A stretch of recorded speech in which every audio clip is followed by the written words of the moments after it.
రంగారెడ్డి జిల్లా అబ్దుల్లాపూర్మెట్ మండల పరిధిలోని కొహెడలో రైతులు ఆందోళనకు దిగారు.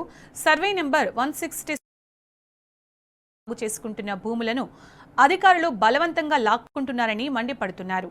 తమ భూములను తమకు తెలియకుండా ఫ్రూట్ మార్కెట్, సబ్ రిజిస్టర్ కార్యాలయాలకు ఇవ్వడం ఏంటని ఎంఆర్ఓ, ఆర్డీఓలను రైతులు నిలదీశారు. తమ తాతల కాలం నుంచి సాగు చేసుకుంటున్న భూములను ఎటువంటి నోటీసు ఇవ్వకుండా పంటలను నాశనం చేసి చదును చేశారని అధికారులపై ఫైర్ అవుతున్నారు. తమకు న్యాయం జరిగే వరకు పోరాటం ఆపేది లేదని, అవసరమైతే చావడానికైనా సిద్ధమని బాధితులు ఆవేదన వ్యక్తం చేస్తున్నారు. ముత్తాతలు ఇచ్చిన ఇంద్రమ్మ భూములే ఇవి. ఈ ఇంద్రమ్మ భూములను ఎక్కడ కూడా అన్ని పాస్బుక్లు ఇచ్చారు, అవి ఇచ్చారు. అన్యాయంగా ఇట్లా గుంజుకుంటే ఏదన్నా ఒక న్యాయం చేయాలి. వాళ్ళు కూడా చెప్పాలి మాకు.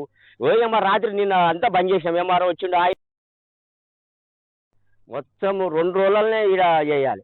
2 రోజులనే కట్టాలి మేము. మీరు అంతా పక్కకు జరుగుతుంటే ఆలోలు మా పెద్దమంది అట్లా ఇట్లా అంటే ఆ కలెక్టర్కి వెళ్ళి వచ్చిందంట, సీఎంకి వెళ్ళి వచ్చిందంట. ఇది రిజిస్ట్రేషనా ఏంది, అది 4 కట్టాలంట ఇక్కడ. ఇప్పుడు అన్యాయంగా ఆయనను ఆగమయ్యను అన్యాయంగా గుంజుకుంటా అంటే ఏదన్నా ఒకటి చెప్పాలి. వాళ్ళు 27/1 238 ఎకరాల భూమిలో వివిధ ప్రాజెక్టుల నిమిత్తం ప్రభుత్వం తీసుకుంటున్నటువంటి ఈ భూములలో ఎస్సీ బీసీ రైతులకు అన్యాయం చేయకుండా ప్రభుత్వం నష్టపరిహారం కింద భూమిని తీసుకునే దాని మీద అట్లీస్ట్ కోయడ, తొర్రూరు, ఇంతకుముందు మున్గనూరు రైతులకు ఏ విధమైనటువంటి నష్టపరిహారం ప్యాకేజ్ ఇచ్చారో ఎకరకు 500 గజాల చొప్పున ఎన్ని ఎకరాలు తీసుకుంటే అన్ని 500 గజాలు ఇవ్వాల్సిందిగా ప్రభుత్వాన్ని కోరుతా ఉన్నాం. మాది కోయడ, సర్వే నెంబర్ 167/1. అందులో భూమి బాధితులు 150 మంది ఉంటారు. అందరూ సాగు చేసుకుంటారు. వర్షాకాలం వచ్చినాడు దున్ని సాగు చేసుకుంటారు.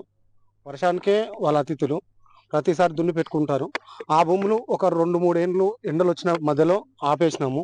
మా భూమి మాకే ఉన్నాయి, ఇప్పటికిట్లో దుంతనే ఉన్నాము. మా భూములకు ఎటువంటి నోటీస్ లేకుండా ఏం లేకుండా దిల్లు కంపెనీ ఇచ్చినా అని చెప్పినారు. వాళ్ళు ఎవరో తెలియదు. మళ్ళీ వాళ్ళు పోయినాక హౌసింగ్ బోర్డు అని వచ్చారు, వాళ్ళు లేరు. పండ్ల మార్కెట్ అని చెప్పారు, వాళ్ళు లేరు. ఆల్రెడీ కోర్టులో కేసు నడుస్తుంది. అది దాని కేసు రన్నింగ్ ఇట్లా ఉన్నాయి. దాని పేపర్లు ఇట్లా మా దగ్గర ఉన్నాయి.